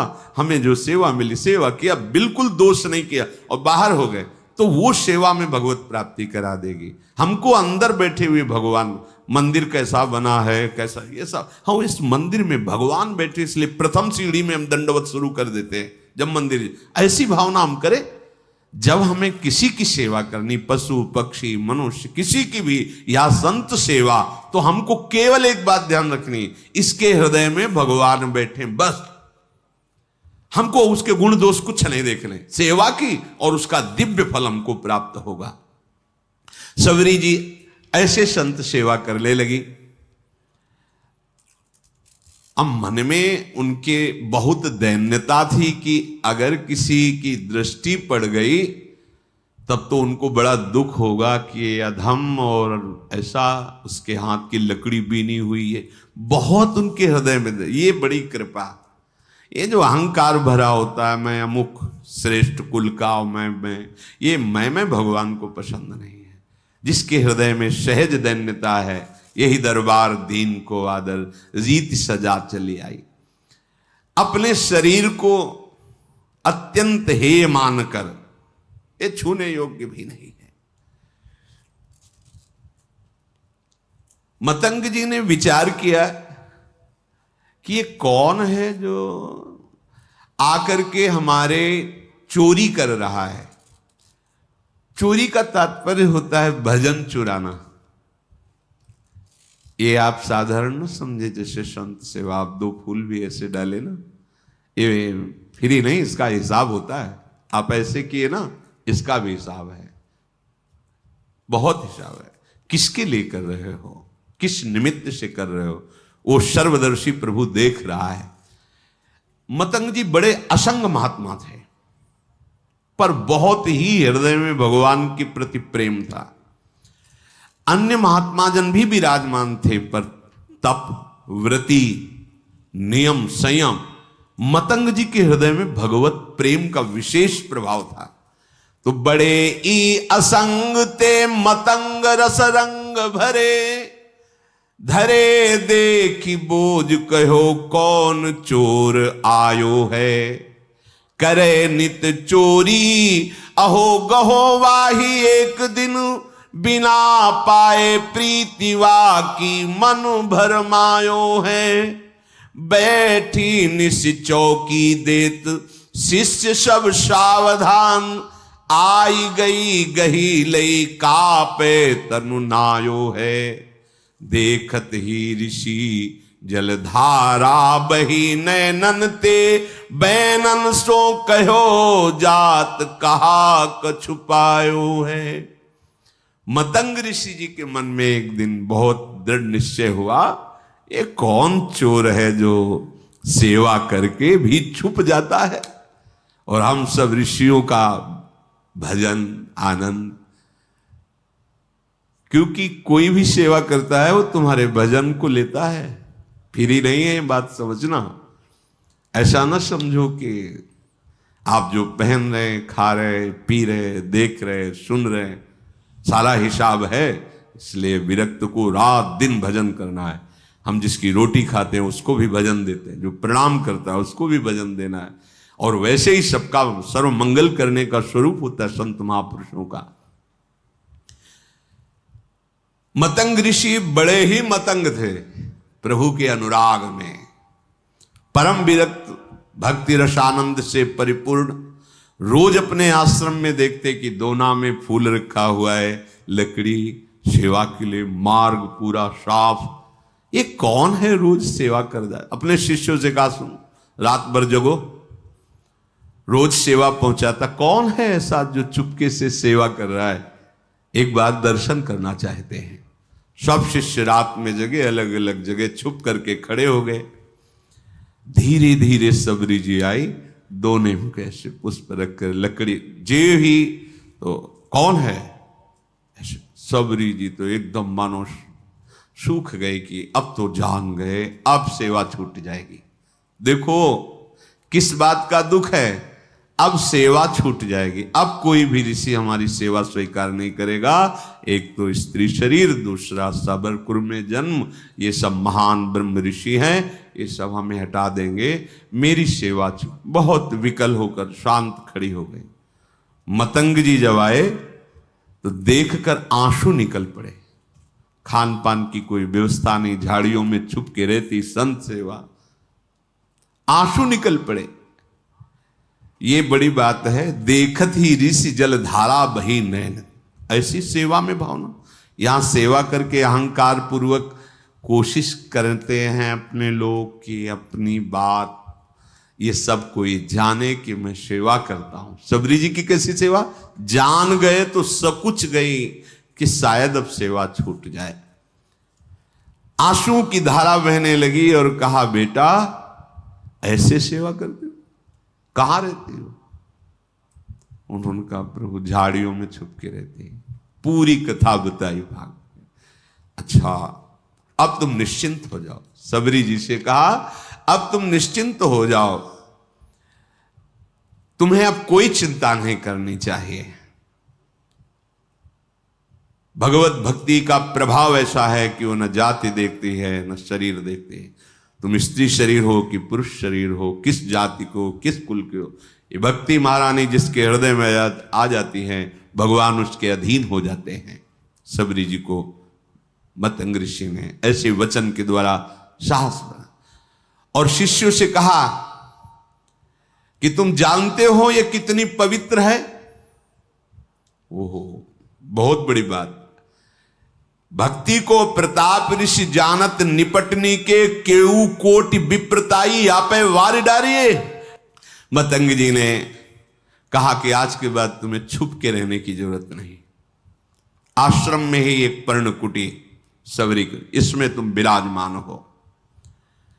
और कहा कि आज तुम्हें हम मंत्र दीक्षा और नाम दीक्षा दोनों प्रदान करेंगे।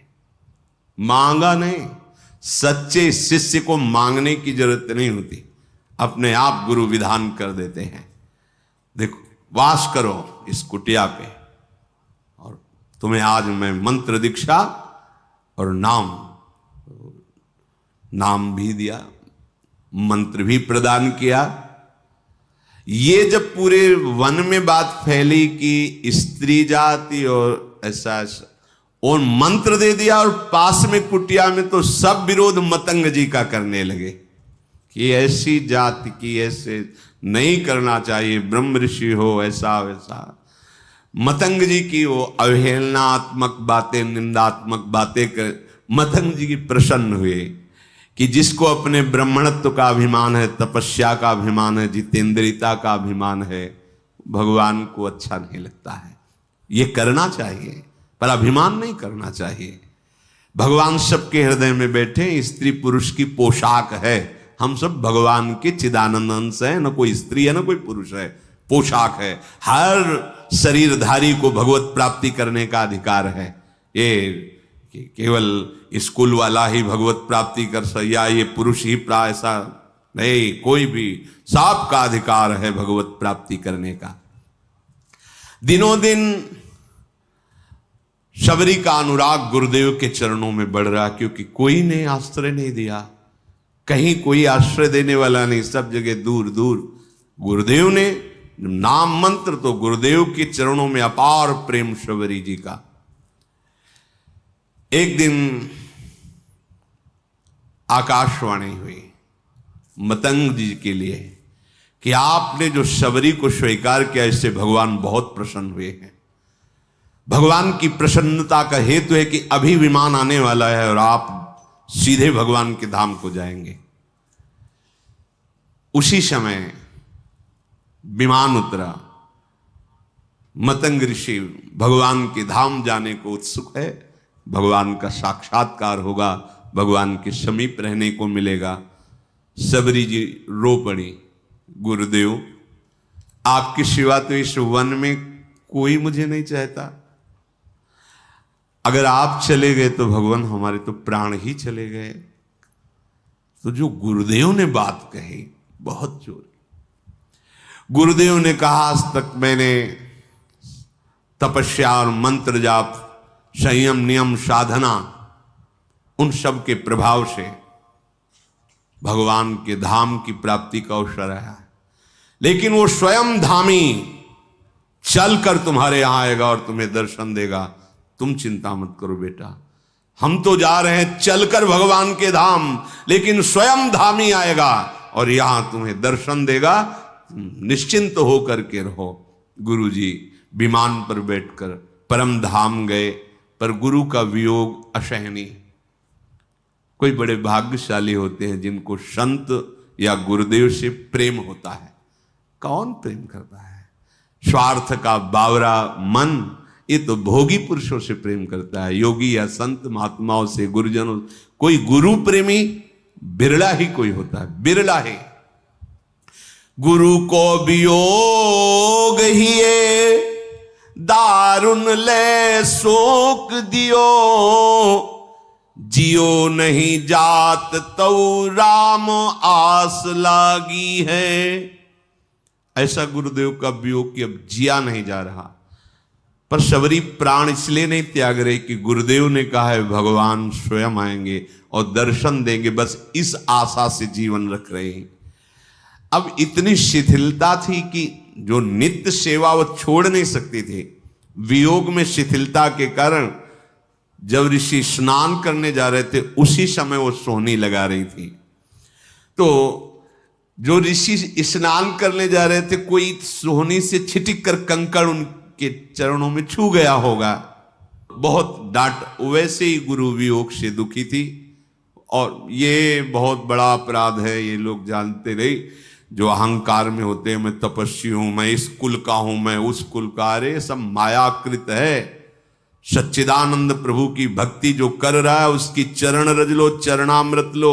भगवान के अनुरागी जनों के प्रति ऐसा अनुराग, ऐसी भक्ति, ये बहुत धोखा हो जाता है, बहुत धोखा हो जाता है। ये ऐसा भारी अपराध है कि सिर्फ भक्त से ही क्षमा हो सकता है, भगवान भी क्षमा नहीं कर सकते। अब वो पुनः स्नान करने जे भी गए तो उसमें कीड़े पड़ गए सरोवर के जल में। सबरी जी को इतना धिक्कारा, तुझे दिखाई नहीं दे रहा, मैं आ रहा हूं, मुझे तेरे झाड़ू से कंकड़ छू गया। सबरी जी तो भाग पड़ी, एकांत में जाकर रोने लगी। वैसे ही गुरु वियोग से दुखी थी, इसीलिए विलंब हो गया था, नहीं तो रात में ही वो सोहनी लगाती थी। सबरी जी के हृदय को भारी दुख कि जो हमारे वचनों के द्वारा समझाते थे, जो हमें चरणों का आश्रय, वो तो अंतर ध्यान अब यही है। ये महात्माओं को दुख पहुंचा, क्या करूं, गुरु ने आज्ञा की, नहीं तो अभी शरीर को छोड़ देती। वो बहुत, ये दुख भारी अपराध हो गया। जलसो रुधिर भयो नाना क्रम भरी गयो, नयो पायो सोच तो हूं जाने ना अभागी है। उनको क्या कहा? अभागी। और रुधिरवत रक्तवत हो गया जल, और कीड़े, दुर्गंध आने लगी जल से तत्काल। तो उन्होंने मन में सोचा कि सबरी के कंकण स्पर्श का प्रभाव देखो कितना, तो उसका प्रभाव कि जल भी अपवित्र होगा। जब बुद्धि उल्टी होती ना तो उल्टा ही चिंतन होता है। हृदय में सबरी जी गुरुदेव प्रदत्त नाम का मंत्र का जप कर रहे हैं। रोज तड़के उठकर मार्ग बुहारना और रोज पुष्प की पंखुड़ियां ऐसे पावड़े बिछाना, सुंदर निर्मल जल भर के रखना और सुंदर फल रखना। कि गुरुदेव ने कहा भगवान आएंगे, पक्का भगवान आएंगे। लावे बन बेर लागी राम की अवसेर भल, चाखे धरी राखे फिर मीठे उन जोग है, मार्ग में जाई रहे लोचन बिछाई कभू आवे रघुराई दृग पावे निज भोग है। ऐसे ही बहुत दिन बीते मग जोहत, हाँ आई गए औचक सो मिटे सब सोग हैं। ए पे तनु नून ताई आई सुधि छिपी जाए, पूछे आप सबरी कहां ठाढ़े सब लोग हैं। रात दिन गुरुदेव प्रदत्त नाम मंत्र का चिंतन। गुरुदेव ने कहा है भगवान आएंगे, इसका दृढ़ विश्वास। अब क्या भगवान के स्वागत में तो जंगल में यही है फल। तो सुंदर सुंदर बेर के जो वृक्ष थे उनसे ऐसे बेर लेती, पहले चखती, चखने के बाद वहां मीठे है तो उस बेर तो झूठे तो हो ही गए ना। चखने के बाद हाथ थोड़ी प्रक्षालन, जंगल है ये थोड़ी क्या कहा कि हाथ में कमंडल धोना। ऐसा नहीं कि खा खा के बेर रखती थी, उस वृक्ष के मीठे हैं कि मेरे प्रभु को खट्टे ना लगे तो ऐसे देखा, हाँ मीठे, फेंक दिए और नए फल लेकर के उनको ऐसे रखते। इसीलिए कहा गया है कि झूठे बेर। वैसे भी शास्त्रीय पद्धति में सबसे पहले भगवान को भोग लगा, और प्रेम पद्धति में सबसे पहले अपने को पाना है। जो हम भोग लगाएं पहले उसको एक दोने में अलग करके निकाला और चखा, हाँ दाल ठीक है, हाँ ठीक है, रोटी सब्जी वो देख लिया सब, खीर में हाँ चीनी ठीक, ये ठीक है, हाथ धोया, आचमन किया, फिर वो अपने श्री जी को भोग लगाया। पहले हमें देखना है हम जो फल लगा रहे हैं, भोग जो वस्तु लगा रहे हैं, हमारे श्री जी की योग्य है कि नहीं है। ये हमारी उपासना प्रेम की। और सिद्धांत की उपासना पहले प्रभु को भोग लगा।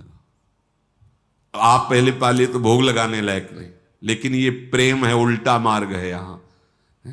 ये ज्ञान हमें नहीं था।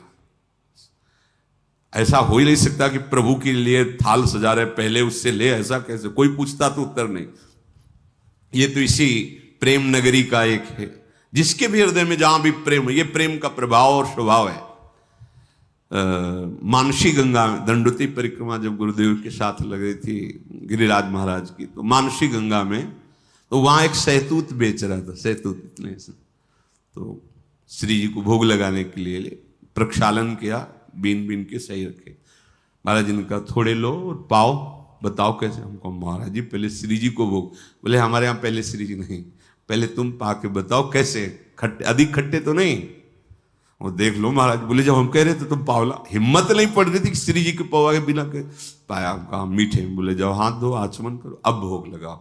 उस दिन से समझ में आया कि हमारी लाडली जी को पहले हम चखेंगे, फिर भोग लगाएंगे कि वो ठीक है कि नहीं है। बहुत अधिक नमक तो नहीं हो गया सब्जी दाल में, इसमें कैसा है ये हम देखेंगे, तब हमारी लाडली जी पाएंगी। ये प्रेम का। तो शबरी जी भी ऐसे, ये बेर पेड़ का कहीं खट्टा तो नहीं है, बाकट तो नहीं है, तो उससे पहले चखती और फिर वो बेर दोने में लेके फिर प्रभु के रोज, और रोज बस पावड़े बिछाए, फल रखे और बैठ गई। सुबह से शाम प्रभु आएंगे। गुरुदेव ने कहा प्रभु बहुत दिन बीत गए पर अश्रद्धा नहीं हुई गुरु वाक्य पे, ये बहुत बड़ी बात है। उपासक अपने गुरु वचनों पर बहुत समय तक टिका रहे और उसका लाभ ना दिखाई दे, फिर भी टिका रहे, ये बहुत बड़ी बात होती है। नहीं तो महीना 2 महीना, साल 2 साल में मन उब जाता कि हो सकता है गुरुदेव ने हमको फुसलाने के लिए कह दिया हो कि आएंगे भगवान तुम्हें साथ। नहीं, गुरुदेव ने कहा है प्रभु आएंगे।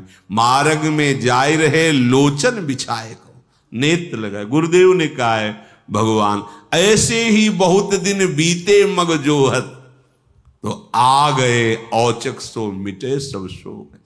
दूर से देखो भगवान आ रहे हैं, छुप गई। अभी तक तो इंतजार कर रही थी, जब देखा भगवान आ रहे तो छुप गई। मैं नीच अधम उनके सामने कैसे जाऊंगी, कैसे उनकी सेवा करूंगी? जो ऋषि कुछ दैन्य थे जिनको सबरी जी की भक्ति प्रिय लगती थी, उनसे भगवान पूछ लिए कि सबरी माता का आश्रम कहां है, कहां है सबरी माता? इतना पूछ के निहाल कर दिया, गए किसी के आश्रम नहीं। और जिनको अहंकार था तो वो सोच रहे थे सुना तो था ही भगवान वनवास में आ रहे, तो उनको था कि भगवान आएंगे, हमारी दंडवत करेंगे, फिर आसन में हम उनको बैठाल कर स्तुति संस्कृत से करेंगे। वो बैठे ही रहे घर में। भगवान तो अहंकार अगर किसी साधना का, तपस्या का, ये ठीक नहीं है। देखो, अगर कोई ऐसा समझे कि भगवान को हम अमुक अमुक क्रियाओं द्वारा, अनुष्ठान द्वारा, उसमें प्रधान होता है आपका भाव, और जब भाव दैन्य आएगा तो प्रभु रीझ जाएंगे। अच्छा, है क्या तुम्हारे पास? क्या है? प्रभु का ही तो दिया हुआ है, काहे को अहंकार करते हो? प्रभु ने कृपा करी, वो तुम्हें सतमार्ग के लायक बनाया है, वही तुम्हारी इंद्रियों को अधीन किए हुए हैं, वही तुम्हें बल दे रहे हैं, वही तुम्हें व्यवस्था दे रहे हैं, जो सेवा कर रहे हो, तो तुम अहंकार क्यों? अपने बड़भागी बनने का भाव लाओ कि हमें तो अहो भाग्य प्रभु ने स्वीकार करके बड़भागी बना दिया, संत सेवा दे दी, धाम आने को, सत्संग सुनने को, भजन करने को, ये जो मुझे प्रेरणा मिली, अहो भाग्य हमारे भगवान ने मुझे स्वीकार। अहंकार क्यों करे? देखो, रह रहे हैं, इतना कष्ट सह रहे हैं, पर अहंकार। भगवान नहीं गए किसी के यहां। प्रेमणा वशिष्ठ मुच्छिष्टम भुक्त्वा फल चतुष्टयम कृता रामेण भक्तानाम सबरी कबरी मणि। भगवान प्रेम देखते हैं, यही देखकर अवशिष्ट अर्थात चखे हुए फलों को, जूठे फलों को भगवान पाते हैं। ये बड़ा प्रमाण सहित इससे दिया है कि फलमूलम समादाय परीक्षे परिभक्ष पश्चान निवेदयामास राघवाय महात्मने। चख करके उसकी परीक्षा करके फिर दोने पे रखती थी, और राघव अर्थात भगवान श्री राम बड़े स्वाद बखान करके सबरी के वो जूठे फल खाए। देखो, इस पर प्रेमणा वशिष्ठ मुच्छिष्टम, उच्छिष्ट भुक्त्वा फल चतुष्टयम कृता रामेण भक्तानाम सबरी कबरी मणि। पद्म पुराण में ये वर्णन किया गया। भगवान पूछ लेते, सबरी मां किधर है, कहां विराजमान है? वो अपने को निहाल मानते, जिनसे भगवान पूछ लेते। पथिकन ते पूछत सप्रेम प्रभु पेखी पेखी, सबरी हमारी प्यारी बसे के ही ठोर है। कहां है सबरी? किधर है सबरी रहती है? ऋषि, प्रभु यही मार्ग है। ये जो पावड़े बिछे सबरी जी ने बिछा, आगे जो मतंग ऋषि का आश्रम, वहां सबरी जी विराजती। तो भगवान कहते, कौन घरी ऐ जामे नयनन निहारी हो मैं, खे हो फल सुधा स्वाद सरिस अथोर है। रघुराज जय छिन बिलोकिना, बिलोचन सो बीतत पलक सम कल्प करोर है। जैसे सबरी जी के लिए एक पल समय करोड़ों कल्प के समान व्यतीत हो रहा है, ऐसे राम जी के लिए किधर है? मैं अपने कब भर नेत्र सबरी जी के दर्शन करूं? उधर सबरी जी जो सो, वही भगवान सो। पूछी पूछी आए तहां सबरी स्थान, जहां कहां वो भागवती देखो दृग प्यासे हैं। मतंग ऋषि के आश्रम में आए, और जो शिष्य जन खड़े थे, कहां है सबरी जी? कहां भाग्यवान सबरी जी? मेरे नेत्र तरस रहे उनके दर्शन के लिए। सबरी जी ने जब ये वचन सुने तो जो हृदय में संकोच था दूर हुआ, आके साष्टांग दंडवत सबरी जी ने की। आई गई आश्रम में जान के पधारे, आप दूर ही ते साष्टांग करी चक भासे हैं। रव की उठाए लई बिथा तन दूर गई, नई नीर झरी नैन परे प्रेम पासे हैं। बैठे सुख पाई फल खाई के सराहें। अंगूर नहीं है, बेर है। बैठे सुख पाई फल खाई के सराहे, वे कहो कहा कहो मेरे मग दुख नासे हैं। कहां है सबरी जी? मेरे नेत्र उनके दर्शन के लिए प्यासे हैं। जब शबरी जी ने सुना, अब नहीं रुक पाई, बाहर निकली दूर से, हे शरणागत वत्स।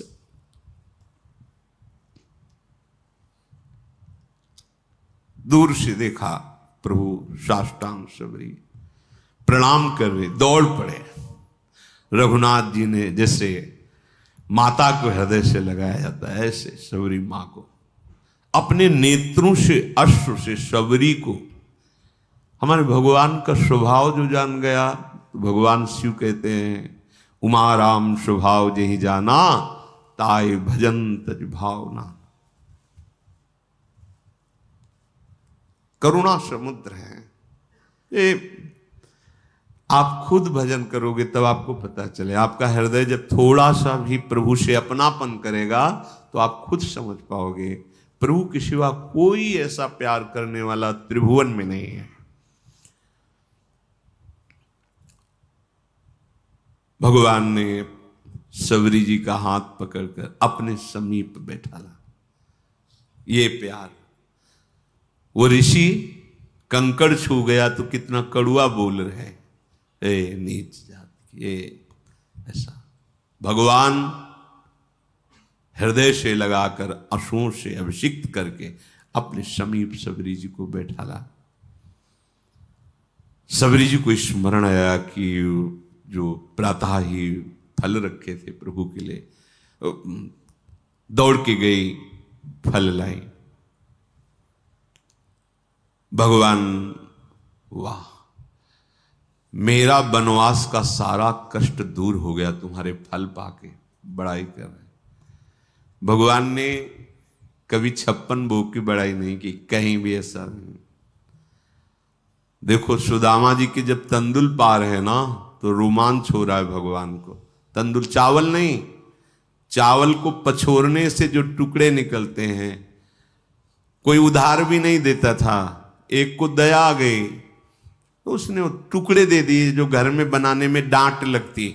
चावल तो दिए नहीं, टूटे हुए टुकड़े, वो भी पुरानी कपड़े की पोटली ऐसे दबाए हुए। भगवान के जब रुक्मिणी जी के पलंग पे बैठे हैं सुदामा जी, रुक्मिणी जी के जिस पलंग की देवरी को ब्रह्मा शंकर आदि केवल नमन करते हैं, स्पर्श करना दूर, भगवान का निज महल और महापटरानी, महाविभूति स्वरूप, महालक्ष्मी स्वरूप रुक्मिणी जी के पलंग पर बैठा ले हुए हैं सुदामा जी को। और भगवान ये वैभव देखकर उनको लगा कि अगर भगवान ने कहा कि सुना है आपका ब्याह भी हो गया। हाँ, भाभी ने कुछ दिया है, याद है आपको वो गुरुकुल वाली बात?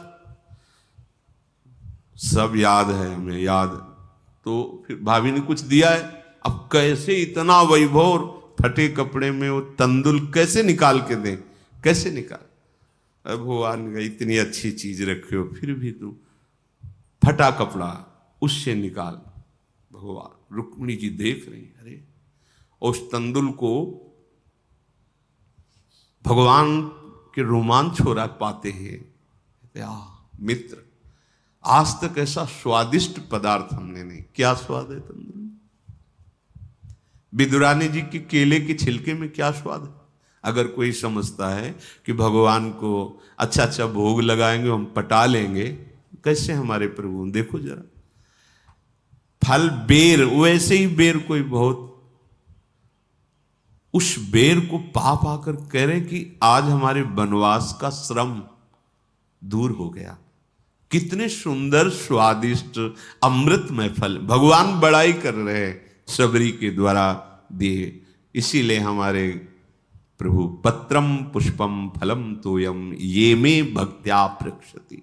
अगर भाव से भरकर एक चुल्लू जल, एक पत्र, एक पुष्प, एक कोई फल, बस इतने में ही मेरे ठाकुर बिक जाते हैं। बहुत प्रेमी हैं। प्रशंसा कर रहे हैं प्रभु शबरी जी की। अब जब ऋषियों ने सुना कि आश्रम आने की तो बात जाने दो, इस गली में भी प्रभु नहीं आए, तब सबको लगा अंदर कि हमें लगता है कोई हम लोगों में तपस्या में त्रुटि हो गई क्या, क्योंकि सब तपस्या का फल तो भगवान है और भगवान आए ही नहीं हमारे घरों में। तो हमें चल के लोचन लाभ तो ले लेना चाहिए, भगवान के चरणों में प्रणाम करना चाहिए। सब ऋषि जो थोड़ा सा अपने में ब्रह्मणत्व, तपस्या, जितेंद्रियता आदि आदि मानते थे, उनको आना पड़ा। वो प्रभु के समीप आए, अब भी बुद्धि काम नहीं कर रही। प्रमाण मिल चुका है कि शबरी जी कितनी पावन है। उनके मन में आता है कि बड़ी समस्या पैदा हो गई है, अगर वो सरोवर का जल भगवान अपने श्री चरणों से स्पर्श कर दे तो निर्मल हो जाएगा और हम लोगों के प्रयोग में आ जाएगा, क्योंकि शबरी की अपवित्रता के कारण वो दूषित हो गया था। वो लोग भगवान को प्रणाम किए और भगवान बैठे हुए तो निवेदन किया। करत हैं सोच सब ऋषि बैठे आश्रम में, जल को बिगाड़ सो सुधार कैसे कीजिए।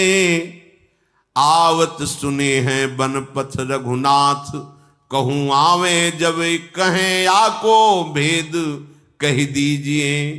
इतने ही मांझ सुनी सबरी के बिराजे आनी, तू गयो अभिमान चलो पग गही लीजिए। आए खुनसाए कही नीर को उपाय कहो, गहो पग भीलनी के छुए स्वच्छ भीजिए। वो सब ऋषि लोग अभिमान त्याग कर भगवान के पास आए और भगवान से कहा कि प्रभु, इस सरोवर का जल जो है नीच जनों के द्वारा छूने से कीड़े पड़ गए, अपवित्र हो गया, तो हम ब्रह्म ऋषियों की सेवा में नहीं, आप अपने श्री चरण। तो भगवान ने कहा, नहीं, हम तो आप ऋषियों के चरण सेवक हैं, आप देखो अपना चरणामृत डाल करके, क्योंकि आप तपस्वी जितेंद्री ब्रह्म ऋषि हैं, हम तो आपके सेवक हैं, आप डाल के देखो। उनको लगा कि एक बार भगवान कह रहे थे, डाले जाके तो और दुर्गंध पैदा हो गई। आए बोले, प्रभु ठीक तो हुआ नहीं। तो बोले, हमारे चरण से तो ठीक होगा ही नहीं। उनका, नहीं प्रभु, आपके चरणों का प्रताप तो है ही है, क्योंकि शिला छू गई तो अहिल्या के रूप में प्रकट हो गई, तो पानी तो बोले सही मानो, अगर हम चरण रख देंगे तो और बड़े बड़े कीड़े हो जाएंगे।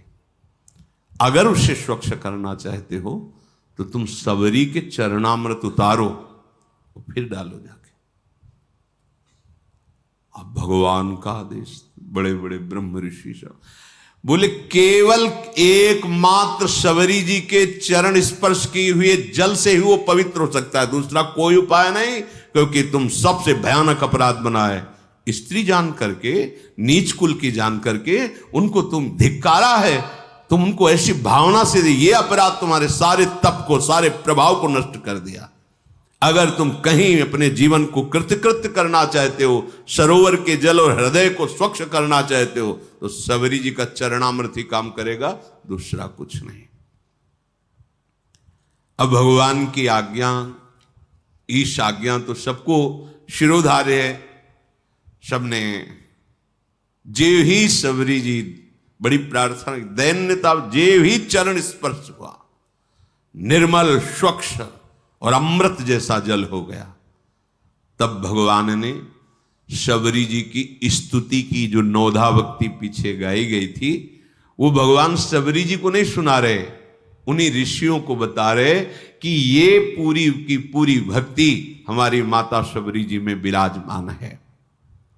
जाति पाति कुल धर्म बड़ाई धन वैभव कुटुंब गुण चतुरता, मैं इन सबसे नहीं रीझता।